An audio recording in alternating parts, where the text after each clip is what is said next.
Hello, hi, welcome back to my channel. నా ఛానల్కి స్వాగతం.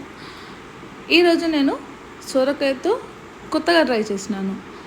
ఏంటనేది లాస్ట్లో మీకే తెలిసిపోతుంది. మామూలుగా అయితే సొరకాయతో కర్రీ, పప్పు వేసి సొరకాయ పెసరపప్పు అని, సొరకాయ పప్పు అని, సో ఇలా ఫ్రీక్వెంట్గా ఇలానే చేస్తుంటాం కదా. సో కొత్తగా సొరకాయతో ఏం చేయొచ్చు అని ఆలోచిస్తుంటే ఓకే ఇలా చేద్దాంలే, ఒకసారి ట్రై చేద్దామని చెప్పి ట్రై చేశాను. సో ముందుగా సొరకాయని పసుపు, కొద్దిగా జీలకర్ర వేసి ఉడకబెట్టేసి 3-4 విజిల్స్ ఇస్తే మంచిగా స్మాష్ చేసుకోవచ్చు. మనం స్మాష్ కూడా చేయొచ్చు, బట్ ఎక్కువ పేస్ట్ కోసం నేను గ్రైండ్ చేశాను. చూసారుగా ఇలా గ్రైండ్ అయిపోయింది.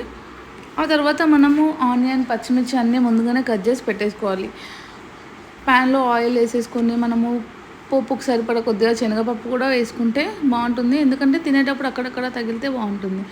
మనం ఆనియన్, పచ్చిమిర్చి అనేది మనకి ఎంత చిన్నగా వీలైతే అంత చిన్నగా కట్ చేసుకోవాలి.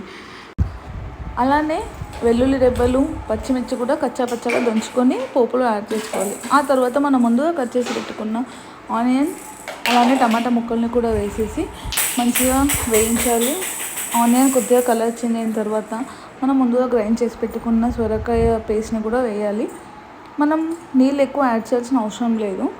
మనం ముందుగా సొరకాయ ఉడకబెట్టుకున్న వాటర్ ఉంటాయి కదా, ఆ వాటర్ని యాడ్ చేస్తే సరిపోతుంది. అలా ఒక 2-3 మినిట్స్ మరిగించిన తర్వాత కొద్దిగా పసుపు టేస్ట్ చేసి మనకు ఉప్పు కనుక సరిపోలేదు అనిపిస్తే కొద్దిగా ఉప్పు యాడ్ చేసుకోవచ్చు. ఎందుకంటే మనం ఆల్రెడీ సొరకాయ ముక్కల్ని ఉడకబెట్టేటప్పుడు ఉప్పు వేసాం కదా, సో అంతగా పట్టకపోవచ్చు. అలానే కొద్దిగా కారం, కొంచెం టేస్ట్కి ధనియాల పొడి వేస్తే బాగుంటుంది. సో చారు అనేది మసులుతున్నప్పుడు లాస్ట్లో కొత్తిమీర యాడ్. సో చారు అయితే రెడీ అయిపోయింది. ఇలా వేడివేడి చారు వేడివేడి అన్నంలోకి చాలా బాగుంది. నేను ఫస్ట్ టైం చేశాను, టేస్ట్ అయితే నాకు చాలా నచ్చింది. మీరు కూడా ట్రై చేసి టేస్ట్ చేసి ఎలా ఉందో కామెంట్ చేయండి. నాకైతే చాలా బాగా నచ్చింది. మీకు కూడా రెసిపీ నచ్చితే లైక్ చేయండి, సబ్స్క్రైబ్ చేయండి, అలానే షేర్ కూడా చేయండి. బాయ్.